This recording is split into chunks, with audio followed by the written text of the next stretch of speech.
বাদী মোহাম্মদ নুরুল আফসার 3 কোটি টাকার আত্মসাদের 60 জনকে আসামি করে সিআর 626/23 মামলা দায়ের করেছিল বিজ্ঞ আদালতে। প্রায় 3 কোটি টাকার অভিযোগ ছিল।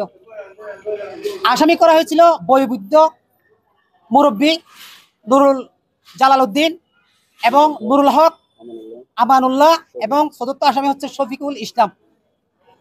আমরা আন্তরিকতার সহিত এই মামলায় শেষ পর্যন্ত পরিচালনা করেছি এবং বিজ্ঞ আদালত আমাদের যারা যুক্তিতর্ক অনু বিচার বিশ্লেষণ করেছেন।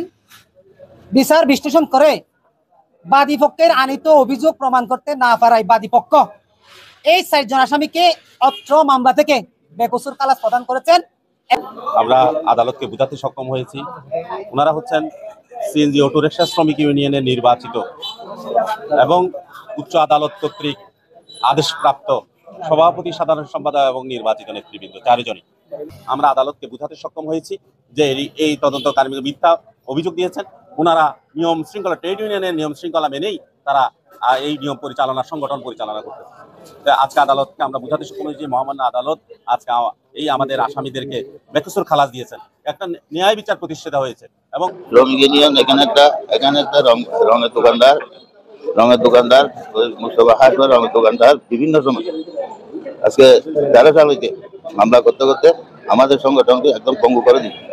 উনি নিজে বাদী হয় না, আরেকজন সদস্যকে বলাইয়া মামলা করে।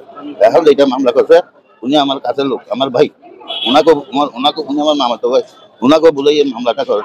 তো আমরা নির্দোষ, আমাদেরকে বেকসুর খালাস প্রদান করেছে। কিছু কুচক্রী মহল আমাদের সংগঠনের উঠে করে লেগেছে।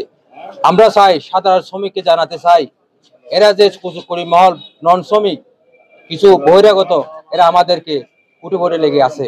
আমরা চাই শ্রমিক সবাই এক কাতার, আমরা সবাই মিলেমিশে থাকতে চাই। এই ভুলবেরি করে কিছু নন ড্রাইভার, এটা শ্রমিক না, শ্রমিকের বুলবুঝে করিয়া বহিষ্কৃত শ্রমিকেরা বুলবুঝে বুঝাইয়া শ্রমিক একটা দিয়ে আমাদের জন্য মামলা করে, সিরিজ মামলা করতেছে এখন। আলহামদুলিল্লাহ এখন আমাদের ব্যাপারে যে 226 যেটা মামলা করে দুর্নীতি মামলা 3 কোটি টাকার জন্য মামলা করছে, এই মামলাতে ওরা হেরে গেছে।